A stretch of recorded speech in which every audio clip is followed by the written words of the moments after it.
The train's whistle was already fading into the desert distance when Eleanor Campbell realized with cold horror that her carpetbag was still somewhere in the passenger car. And worse, that the conductor had never called her name when he announced the brief water stop at Wasco, California. She stood on the weathered platform with nothing but the screaming infant in her arms, the merciless August sun of 1883 beating down on her bonnet, and the terrible knowledge that she had exactly $3 in her dress pocket and no way to reach San Francisco where her sister waited. The baby, little Thomas, was not even hers, but the child of her deceased cousin Margaret, who had died of fever just 2 days into their journey west. And now, Eleanor was trapped in this dusty railroad town with a 6-month-old infant who was red-faced and howling from hunger and heat. She looked around desperately at the handful of buildings that made up Wasco, her heart sinking further with each passing second. The station master had already disappeared inside, and the few passengers who had disembarked were quickly being collected by waiting family members. Eleanor tried to calm Thomas, bouncing him gently and making soothing sounds, but the baby was beyond consoling. He needed milk, needed changing, needed everything she could not provide standing here on this lonely platform. "Miss," a deep voice said behind her, and Eleanor spun around to find a tall man in dusty trail clothes watching her with concerned brown eyes. He was perhaps 26 or 27, with dark hair that curled slightly at his collar and a face weathered by sun and wind. A worn Stetson hung down his back by its string, and his clothes marked him clearly as a working cowboy. "I don't mean to intrude, but I couldn't help noticing you seemed to be in some difficulty." Eleanor felt tears prick her eyes but refused to let them fall. "The train," she managed, her voice barely steady. "It left without proper warning and my belongings are still aboard. I have no money for lodging and this baby needs care. I do not even know what to do." The cowboy's expression softened with genuine sympathy. "That is a hard situation, miss. My name is Isaac Reynolds. I work at the Double Bar Ranch about 5 miles north of here." He glanced at the crying baby, then back at Eleanor's face. "If you will permit me, I would be honored to help. My boss's wife, Mrs. Henderson. She has 3 little ones of her own and would have my hide if she knew I left a woman and baby stranded. Let me carry you home, miss. At least there you will have shelter and help with the child." Eleanor knew she should be cautious about accepting help from strange men, but desperation overrode propriety. Thomas was crying so hard now that he was choking on his own tears, and the heat was becoming unbearable. "I do not wish to impose," she said weakly, even as hope flickered in her chest. "No imposition at all," Isaac assured her. He gestured toward a sturdy bay horse tied near the general store. "I only came into town for supplies. We can ride double if you are comfortable with that, and I can hold the little one if your arms are tired." "Thank you," Eleanor whispered, and she meant it with every fiber of her being. "Thank you so much, Mr. Reynolds. My name is Eleanor Campbell and this is Thomas. He was my cousin's child, but she passed from fever during our journey. I was trying to bring him to San Francisco to my sister, but now everything has gone wrong." Isaac's eyes filled with compassion. "I am truly sorry for your loss, Miss Campbell. Come on now, let us get you and young Thomas somewhere cooler before this heat does any more harm."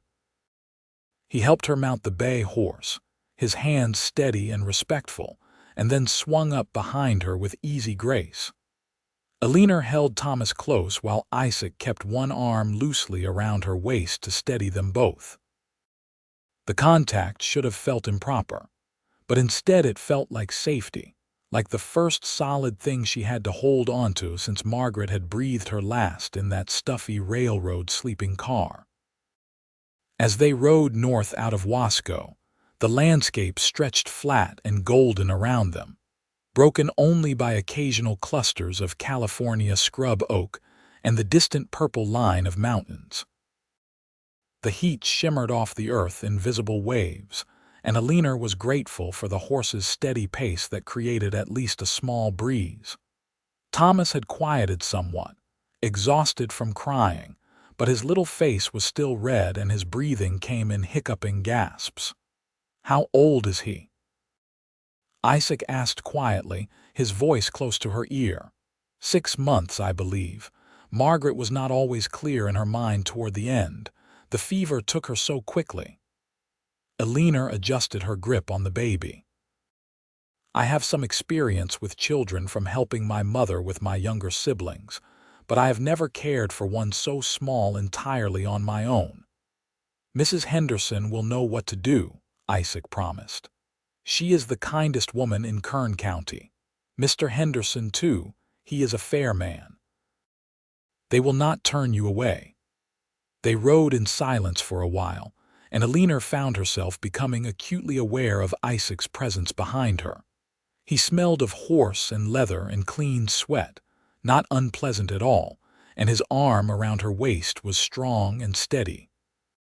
She could feel the rise and fall of his breathing against her back, and it created an unexpected sense of intimacy that made her flush despite the heat.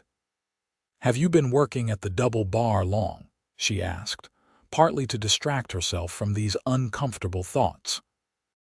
3 years now," Isaac replied. "I came out from Missouri after my father passed. My mother had already gone some years before, and there was nothing holding me there. Mr. Henderson was looking for hands, and I needed work. It has been a good place for me. Do you miss Missouri?" Isaac considered this. "Sometimes I miss the green of it, especially in summer. California is beautiful in its own way, but it is a harder beauty. More honest, perhaps. A man knows where he stands here." Eleanor understood what he meant. The landscape around them was unforgiving, demanding strength and resilience from those who tried to make a life here. But there was also something compelling about it, a wild openness that called to something deep inside her. "What were you planning to do in San Francisco?" Isaac asked after another stretch of silence. "My sister married a shipping merchant last year. She wrote to say they had a large house, and I would be welcome to stay with them while I found work as a governess or teacher. I taught school in Ohio before I received Margaret's letter begging me to come help her travel west to join her husband. He is a miner in the Nevada Territory and sent money for her passage, but she was too ill to travel alone." Eleanor's voice caught. "I thought I could help her. I thought if I just got her onto the train and kept her comfortable, she would be well enough to reach him. But the fever was too strong." "You did what you could," Isaac said gently. "Sometimes that is all we can do, and it still is not enough. That does not make it your fault." His words eased something tight in Eleanor's chest.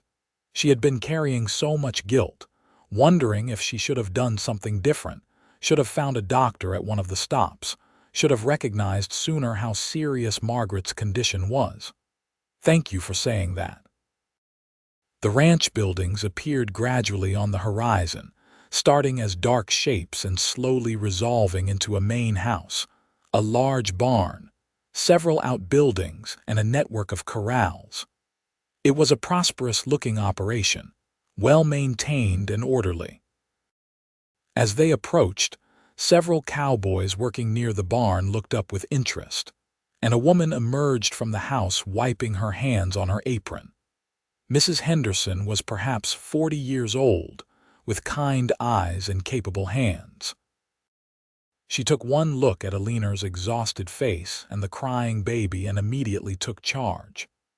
"Isaac Reynolds, you bring that poor girl inside this instant, and someone fetch some fresh milk from the spring house. That baby is hungry." Within minutes, Eleanor found herself sitting in a comfortable kitchen while Mrs. Henderson prepared a bottle of milk for Thomas. The older woman had 3 children of her own, ranging from 8 years to 3, and they watched the proceedings with wide-eyed curiosity. Mr. Henderson, a weathered man with a salt and pepper beard, listened to Isaac's explanation of the situation with a grave expression. "Of course you will stay here as long as needed," Mr. Henderson said firmly. "We will send someone into town tomorrow to wire ahead to San Francisco and let your sister know what happened. The railroad will have to return your belongings or compensate you for them. This is their error, leaving you stranded like that." Eleanor felt tears finally spill down her cheeks, overwhelmed by the kindness of these strangers. "I cannot thank you enough. I was so frightened, standing there with no idea what to do." Mrs. Henderson handed her the bottle and showed her how to test the temperature of the milk. Thomas latched onto it desperately, his little hands coming up to grip the glass. "There now, poor little mite. You were just hungry, were you not? Miss Campbell, after he has eaten, you must rest. You look dead on your feet." Isaac watched from near the door, his hat now in his hands. His eyes met Eleanor's across the room, and something passed between them, a wordless acknowledgement of what had happened that day. He had saved her, truly saved her, and she would not forget it. Over the next few days, Eleanor settled into an unexpected routine at the Double Bar Ranch. She helped Mrs. Henderson with household tasks in exchange for room and board, and gradually learned to care for Thomas with more confidence. The baby thrived under proper attention, his cries becoming less frequent as his little belly stayed full, and he slept in a proper cradle that Mr. Henderson brought down from the attic. Isaac made a point of checking on them each evening after his work was done. He would wash up at the pump and then come to the kitchen door, hat in hand, asking if there was anything Miss Campbell or the baby needed. These visits grew longer as Eleanor grew more comfortable with him. They would sit on the porch while Thomas slept in her arms, watching the sun set over the golden hills and talking about everything and nothing. Eleanor learned that Isaac had dreamed of having his own ranch someday, that he loved horses with a passion that made his whole face light up, and that he read every book he could get his hands on despite having only a few years of formal schooling. Isaac learned that Eleanor had been engaged once back in Ohio, but had broken it off when she realized her intended wanted a docile wife who would never question him, that she loved teaching and missed it terribly, and that she had a beautiful singing voice that she used to soothe Thomas when he was fussy. "You could teach here," Isaac mentioned one evening about a week after her arrival. "Wasco is growing. There are enough families now that they have been talking about hiring a proper school teacher.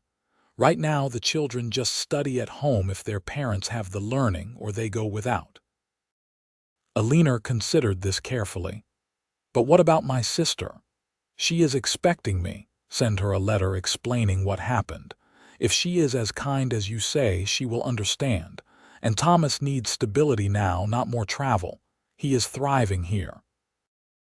Isaac paused, then added quietly, "And I would be glad if you stayed." Eleanor's heart skipped a beat. Over the past week, she had become increasingly aware of her feelings for Isaac. He was good and honest and treated her with a respect that never veered into condescension. When he looked at her, she felt seen in a way she never had before, but she had not dared hope that he might feel the same. "Isaac," she began, but he held up a hand. "I know I should not speak so forward, and I know we have not known each other long, but I have to be honest with you, Eleanor. From the moment I saw you on that platform, so brave and so desperate, trying to hold everything together for that baby, something shifted in me. This past week, getting to know you, seeing your kindness and your strength, it has only made those feelings stronger. I think I am falling in love with you." Eleanor could hardly breathe. "I feel it too," she whispered. "I tried to tell myself it was just gratitude, but it is more than that, so much more." Isaac reached out and took her free hand, his calloused fingers gentle around hers. "Then stay, please stay. We will court properly, do everything right, but stay." The telegram from San Francisco arrived 2 days later. Eleanor's sister Clara wrote that she was sympathetic to the situation, but that housing an infant had not been part of their arrangement, and perhaps it would be best if Eleanor made other plans. The coldness of the message hurt, but it also clarified Eleanor's decision. She would stay in Wasco. She would make a life here. The town council was thrilled to hire a qualified teacher, and within a month, Eleanor had her own small schoolhouse with 15 students ranging from 6 to 14 years old. The Hendersons helped her find a tiny cottage to rent in town, and Isaac spent his rare free time fixing it up, repairing the roof and building furniture and making sure everything was safe and sound. Thomas came to school with Eleanor every day, napping in a corner while she taught reading and arithmetic and history. The children adored him, and the older girls fought over who got to hold him during lunch break. Eleanor felt her heart heal a little more each day, the grief over Margaret's death softening into bittersweet memory. Isaac courted her with old-fashioned determination. He brought her wildflowers picked from the hills and carved a beautiful wooden rattle for Thomas. He escorted her to Sunday services at the small church and sat with her at community gatherings.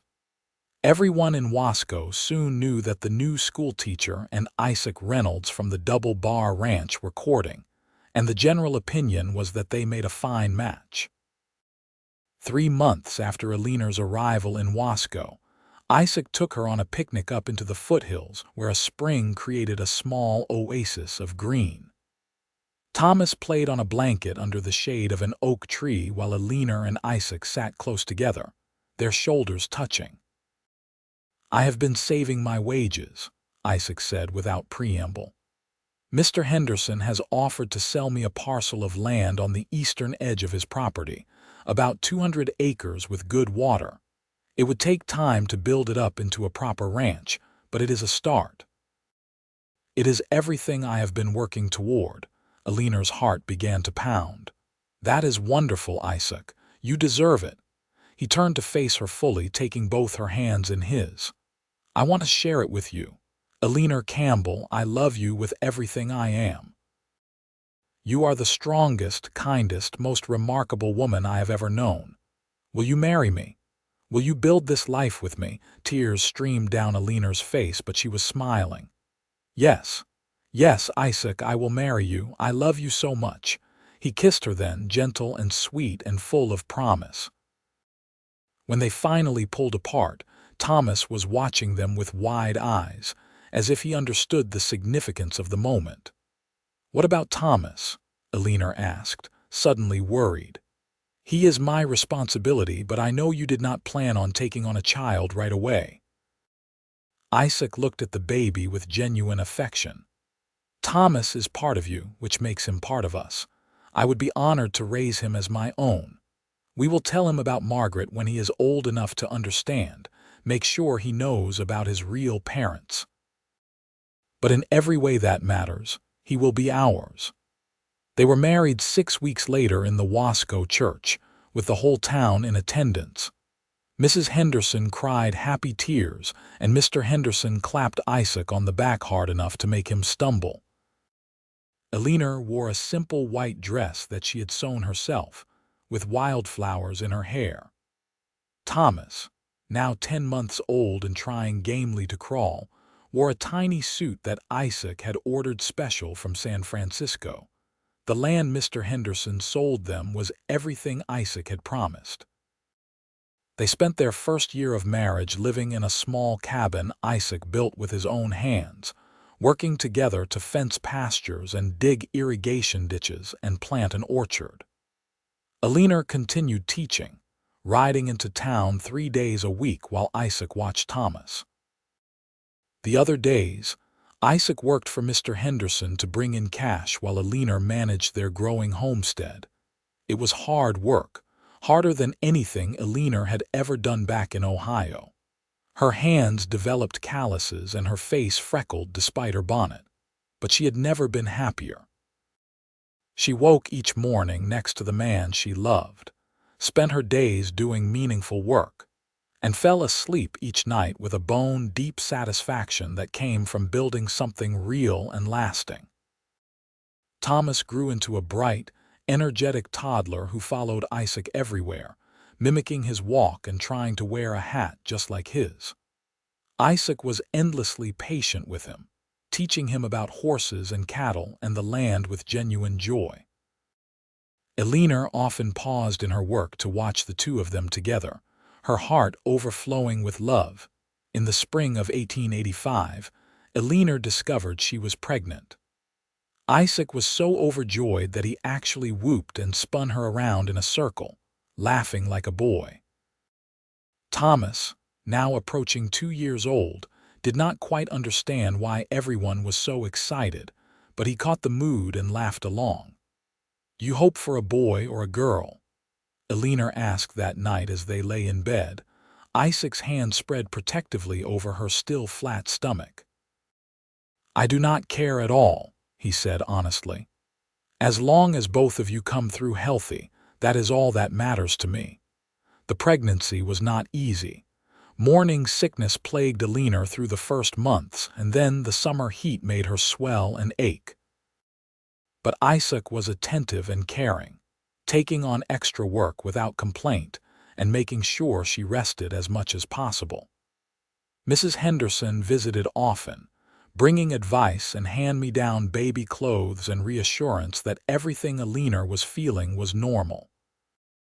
Their daughter was born on a cold November evening, with Mrs. Henderson and the town doctor in attendance. Isaac paced outside the bedroom door for hours until Mrs. Henderson finally called him in to meet his child. Eleanor, exhausted but radiant, held their tiny daughter against her chest while Isaac sat on the edge of the bed and stared at them both with wondering eyes. "She is perfect," he whispered, touching one impossibly small hand with his calloused finger. "You are both perfect." They named her Ruth Margaret Reynolds, honoring both Isaac's mother and Eleanor's cousin. Thomas was fascinated by his baby sister, wanting to touch her constantly until Eleanor had to gently redirect his enthusiastic affection. Isaac built a cradle that rocked on wooden runners, and many nights Eleanor would wake to find him standing over it, just watching Ruth sleep with an expression of absolute devotion on his face. The ranch continued to grow. By 1887, they had a small herd of cattle, several horses, and a productive vegetable garden. Isaac had built additions onto their cabin, expanding it into a proper house with separate bedrooms and a spacious kitchen. Eleanor had stopped teaching to focus on the ranch and the children, but she still tutored several students privately in the evenings, unwilling to completely give up the work she loved.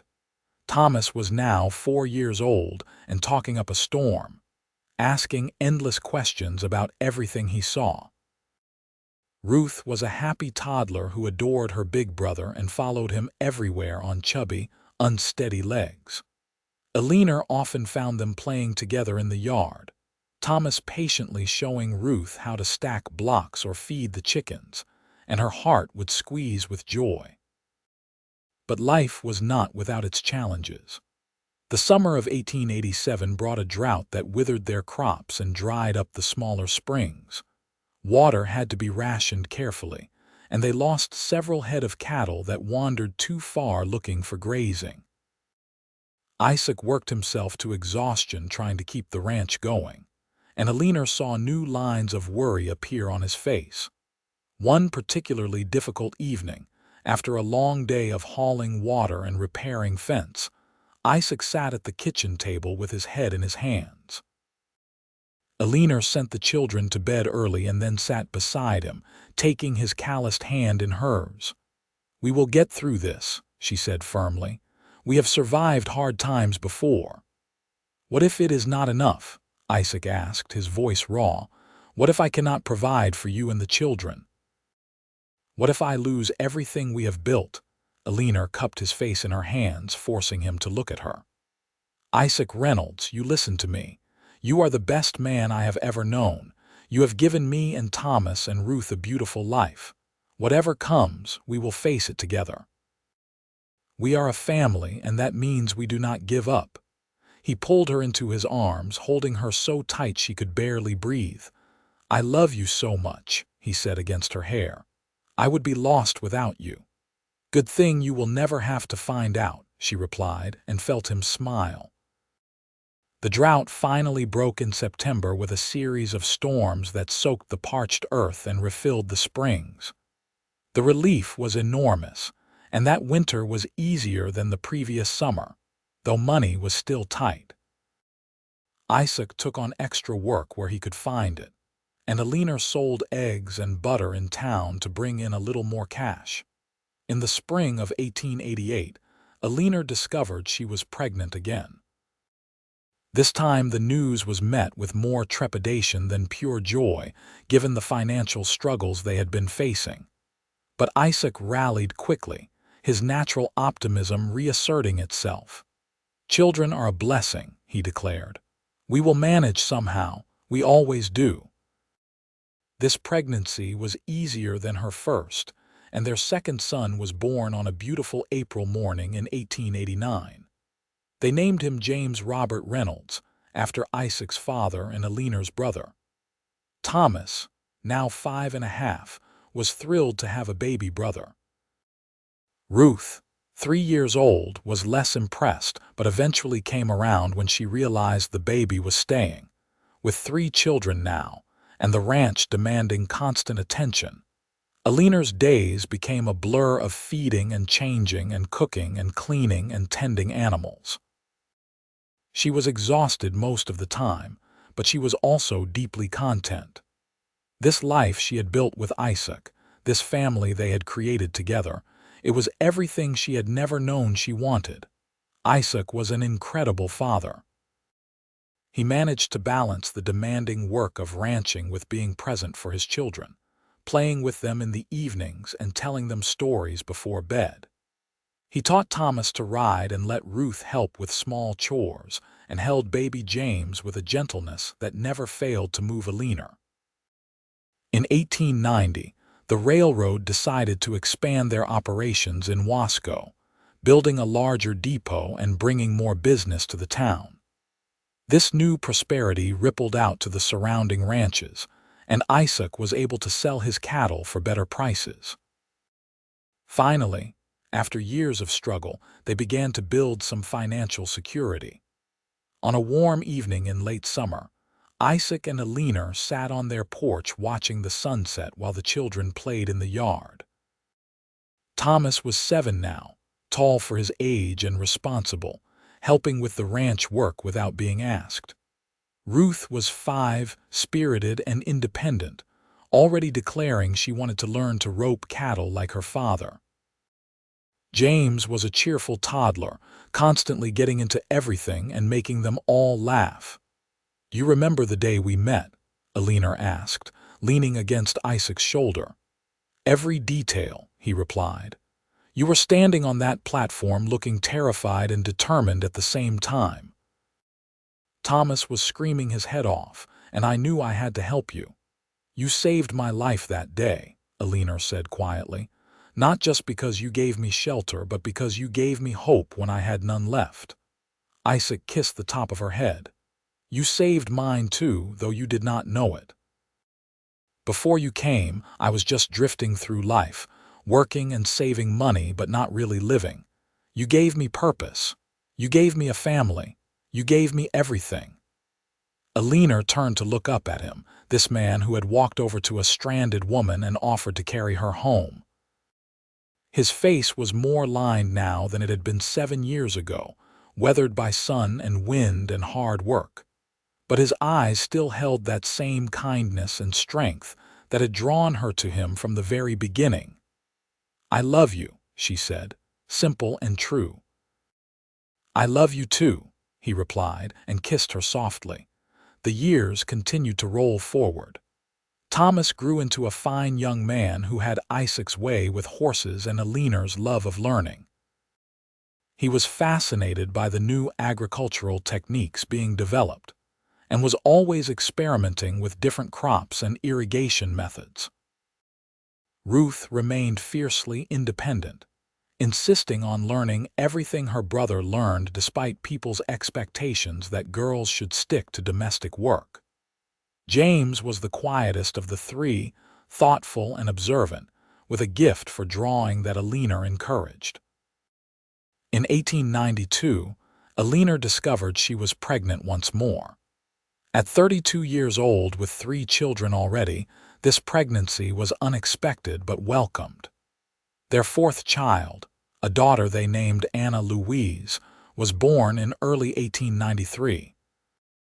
She had Isaac's dark hair and Eleanor's gray eyes, and from the beginning she was a peaceful, easy baby who seemed content to simply observe the chaos around her. The ranch continued to prosper. By 1895, they had expanded their land holdings twice more and employed 3 full-time ranch hands.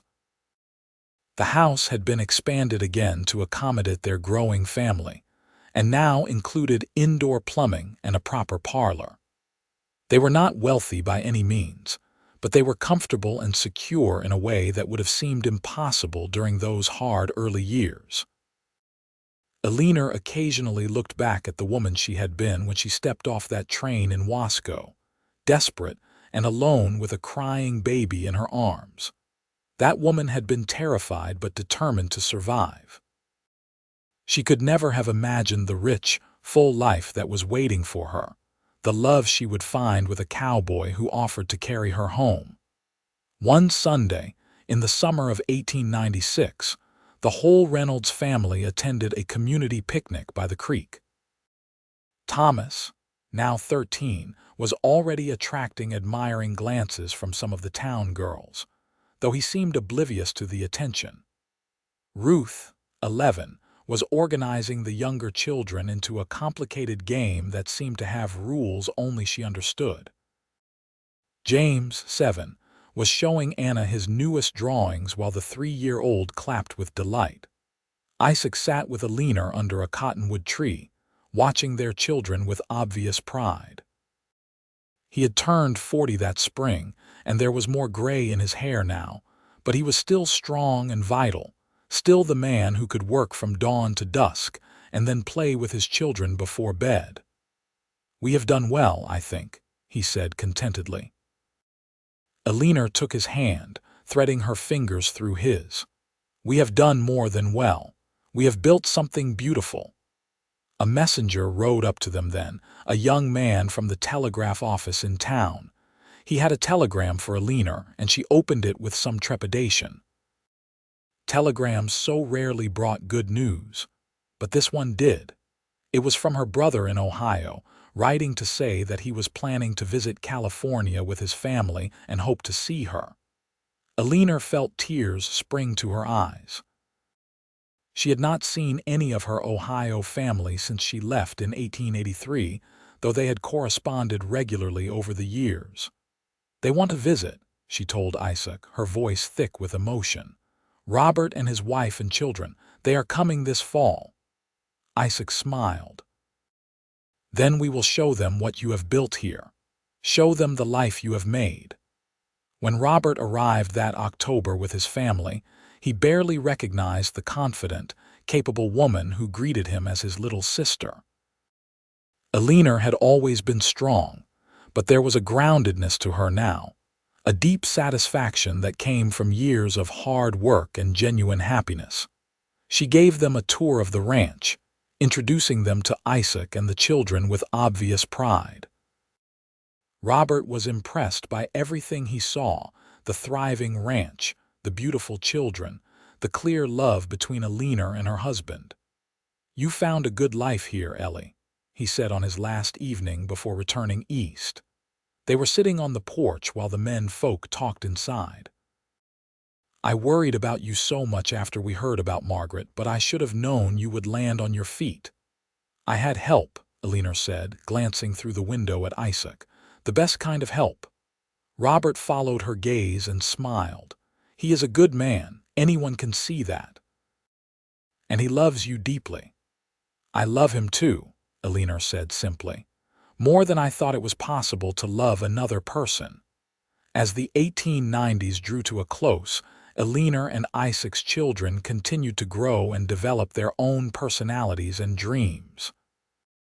Thomas, now 16, was increasingly interested in the business side of ranching and talked about possibly studying agriculture at the new state college. Ruth, 14, shocked everyone by announcing she wanted to be a veterinarian, though Eleanor secretly thought it suited her perfectly. James, at 11, was still quiet and artistic, but also showed an unexpected talent for mathematics. Little Anna, now 6, was already reading at an advanced level and driving Eleanor crazy with constant questions. Isaac and Eleanor settled into the comfortable rhythm of a long marriage, where words were often unnecessary, and a single glance could communicate volumes. They still made time for each other despite the demands of ranch and family, stealing quiet moments on the porch in the evenings or riding out together to check the far pastures. On their 15th wedding anniversary in 1899, Isaac surprised Eleanor with a trip to San Francisco, their first real vacation since they had married. They left the children in the capable hands of Mrs. Henderson, who was now in her late 50s but still sharp and energetic, and took the train west. Standing on the platform in Wasco waiting for the train, Eleanor could not help but think about that day 16 years earlier, when she had been stranded here with baby Thomas. The town had grown so much since then, and so had she. She was not that frightened young woman anymore, though she would always carry that memory. "What are you thinking about?" Isaac asked, slipping his arm around her waist. "About the day we met," Eleanor replied. "About how different everything could have been if you had not walked over and offered to help." Isaac pulled her closer. "I think we were meant to find each other one way or another. Some things are just meant to be." San Francisco was overwhelming and exciting, full of noise and people and sights they had never experienced. But after 3 days, both of them were eager to return home to their children and their ranch and their quiet life. The city was fine for visiting, but Wasco was where their hearts belonged. The new century arrived with celebrations and predictions and hopes for the future. Thomas was now 17 and had been accepted to study at the Agricultural College in Berkeley. Letting him go was difficult for both Eleanor and Isaac, but they were proud of his ambition and determination. Ruth, at 15, was already corresponding with a female veterinarian in Sacramento, trying to figure out how she could pursue her unusual dream. James was flourishing in school, and Anna was as bright and curious as ever. In 1901, Eleanor experienced a surprise when she realized at age 41 that she was pregnant again. This late in life, baby was unexpected and came with more difficulties than her previous pregnancies. Isaac hovered nervously, insisting she rest more and let Ruth and Anna handle more of the household work.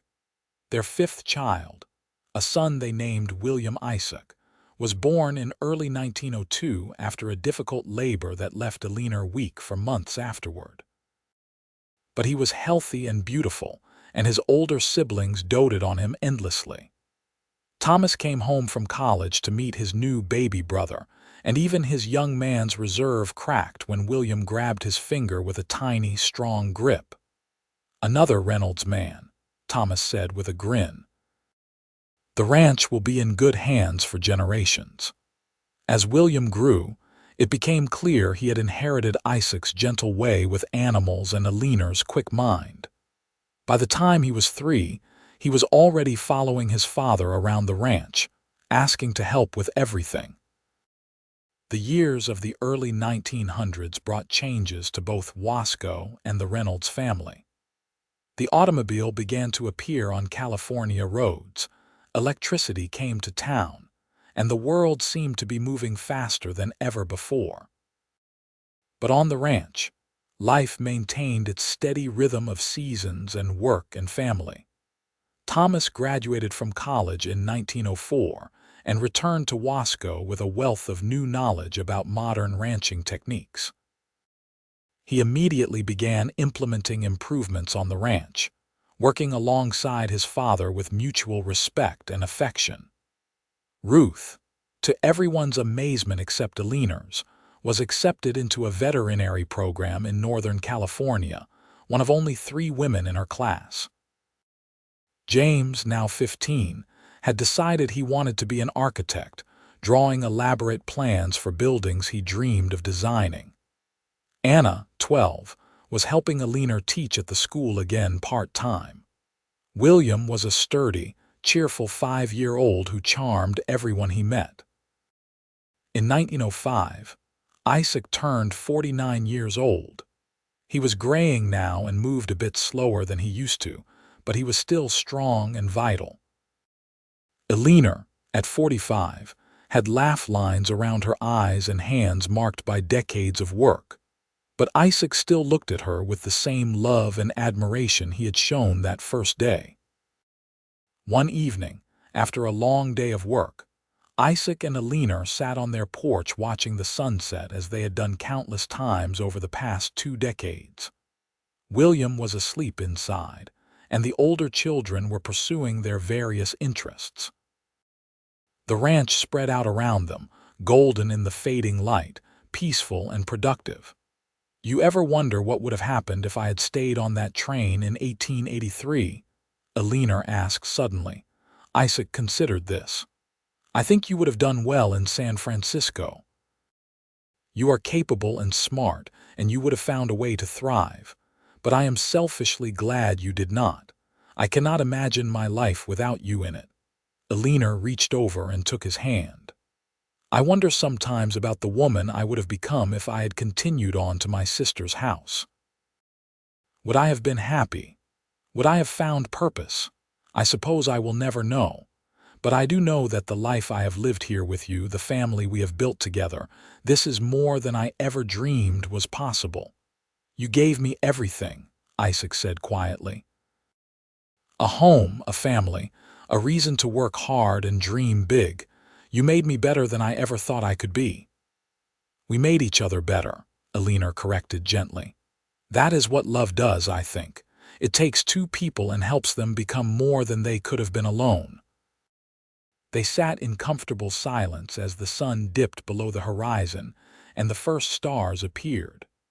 Somewhere in the house, William stirred and called for his mother, and Eleanor rose with a smile to go to him.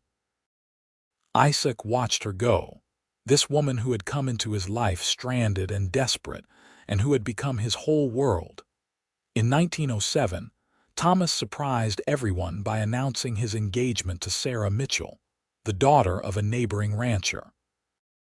The wedding that fall was a joyous occasion that brought the whole community together.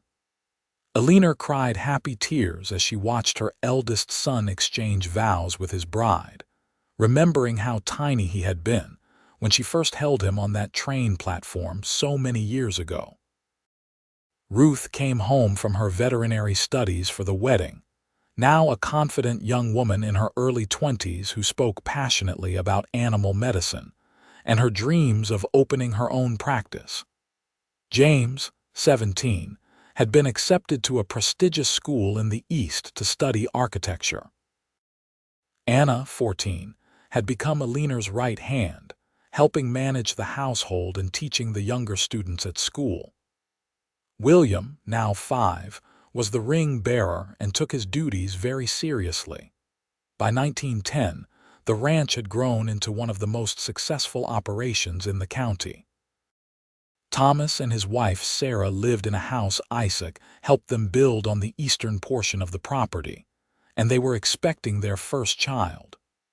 Ruth had graduated and returned to Wasco to open a veterinary practice, quickly becoming invaluable to all the ranchers in the area. James was thriving in his architectural studies. Anna had decided she wanted to be a teacher like her mother and was studying accordingly. William, now 8, was already showing the same ranching instincts that ran so strong in Thomas. Isaac was 54 now, and Eleanor 50. They had been married for 26 years, together for 27, and the love between them had only deepened with time. They still made each other laugh, still found joy in each other's company, still looked at each other across the room sometimes, and felt that same spark they had felt at the beginning. One day in the spring of 1911, Eleanor was working in her garden when she felt Isaac's arms come around her from behind. She leaned back against him with a contented sigh. "You remember," he murmured against her hair, "when I said let me carry you home that day on the platform?" "Of course I remember," Eleanor replied. "It was the best thing anyone ever said to me." "I just want you to know," Isaac continued, "that I would still carry you home today, every day, for the rest of my life. You are my home, Eleanor. Wherever you are, that is where I belong." Eleanor turned in his arms to face him, her eyes bright with tears. "And you are mine. You have been since the moment you walked over and offered to help a desperate woman and a crying baby. You saw me when I needed someone most, and you have been seeing me ever since." They kissed there in the garden, surrounded by the life they had built together, the ranch spreading out around them and their children and grandchildren carrying on their legacy. It was not a fancy life or a glamorous one, but it was real and true and filled with love. Thomas and Sarah's first child, a son they named Isaac James after both grandfathers, was born in late 1911. Eleanor held her first grandchild and felt the circle of life complete itself in a beautiful way.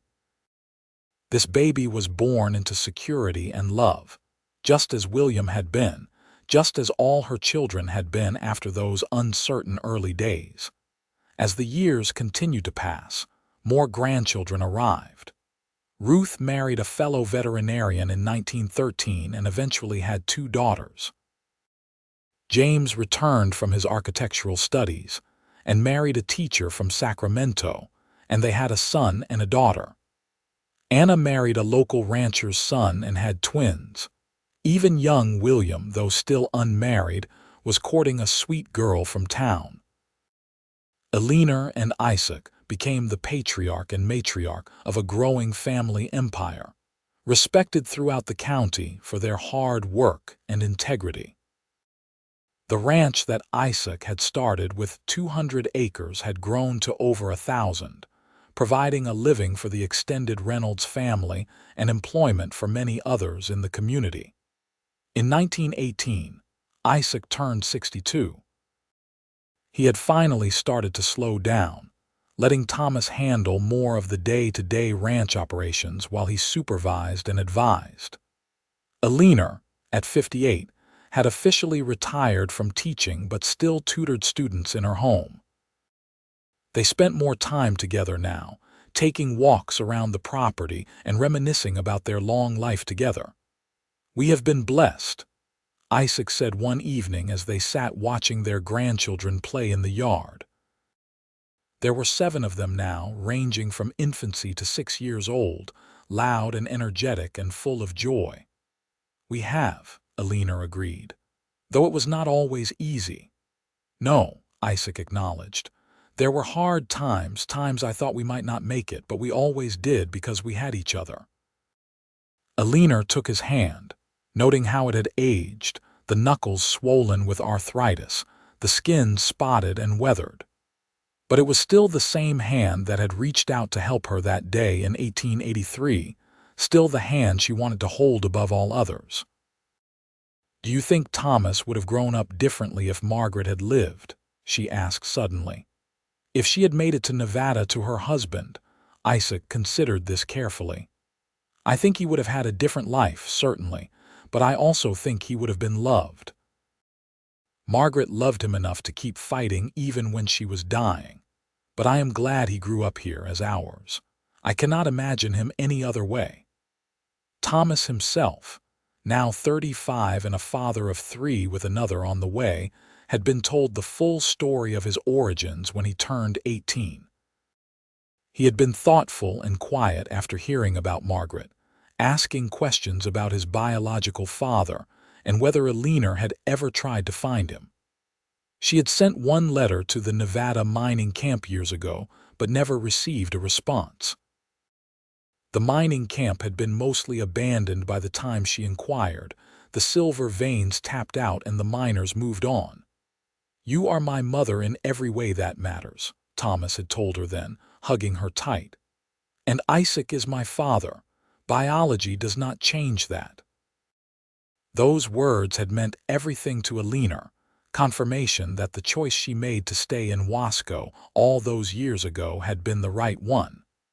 As the 1920s dawned, the world was changing rapidly. The Great War had ended, women had won the right to vote, and modernity was sweeping across even rural California. But on the Reynolds ranch, the fundamentals remained the same: hard work, family, and love. Isaac and Eleanor celebrated their 40th wedding anniversary in 1925 with a huge party attended by what seemed like half the county. Their children and grandchildren gathered around them, toasting their long marriage and obvious devotion to each other. Eleanor looked at Isaac across the crowded room, this man who had saved her and loved her and built a life with her, and felt her heart overflow with gratitude. 40 years, she said later when they were alone. "Where did the time go?" "Into every good thing we see around us," Isaac replied. "Into our children and grandchildren, into this ranch and this community, into every sunrise we watched together and every challenge we faced. The time went into building a life worth living." "I would do it all again," Eleanor said firmly. "Every hard day, every worry, every moment of uncertainty. All of it was worth it to be here now with you."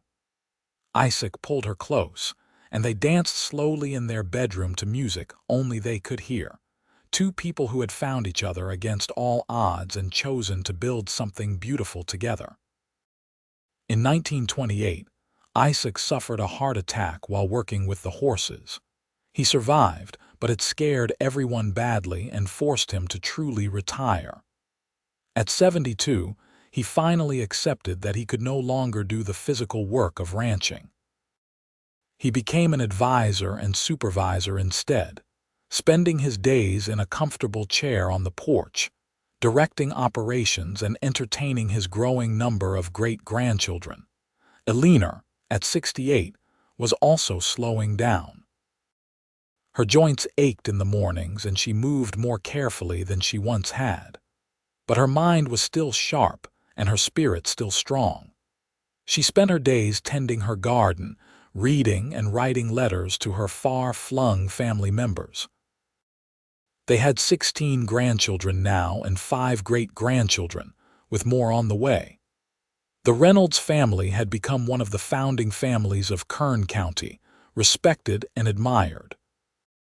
But Eleanor never forgot where it all started, standing on a train platform with a crying baby and no hope, until a cowboy walked over and said, "Let me carry you home." In the spring of 1930, Isaac passed away peacefully in his sleep at the age of 74. He had lived a long, full life, and he went surrounded by family in the house he had built with his own hands. Eleanor was devastated but also grateful for the 47 years they had been given together. Not everyone got that kind of time with their true love. At his funeral, attended by hundreds of people whose lives he had touched, Eleanor stood strong and dignified, accepting condolences while holding her grief close. That night, alone in the house that seemed too empty without him, she sat on the porch where they had spent so many evenings together and let herself weep. "Thank you," she whispered to the stars. "Thank you for walking over that day. Thank you for seeing me. Thank you for loving me. Thank you for 47 years of joy." She lived another 10 years after Isaac's death, surrounded by her children and grandchildren and great-grandchildren. She remained sharp and engaged, the matriarch of the family who everyone came to for advice and wisdom. She never remarried, never even considered it. Isaac had been her great love, and she was content with the memories they had built together. Eleanor passed away peacefully in 1940 at the age of 80 with her children around her bed. Her last words were, "Tell Isaac I am coming home." They buried her next to Isaac on a hill overlooking the ranch, under the wide California sky they had both loved. The Reynolds family continued to thrive for generations. Each one taught about Eleanor and Isaac, about how their love story started with an act of kindness on a train platform in 1883. The ranch remained in the family, passed down through the generations, a testament to what two people could build when they chose love and commitment over fear and uncertainty. And sometimes, when the wind blew just right across those golden hills, people swore they could see two figures sitting on the porch of the old house, holding hands and watching the sunset together, finally and forever home.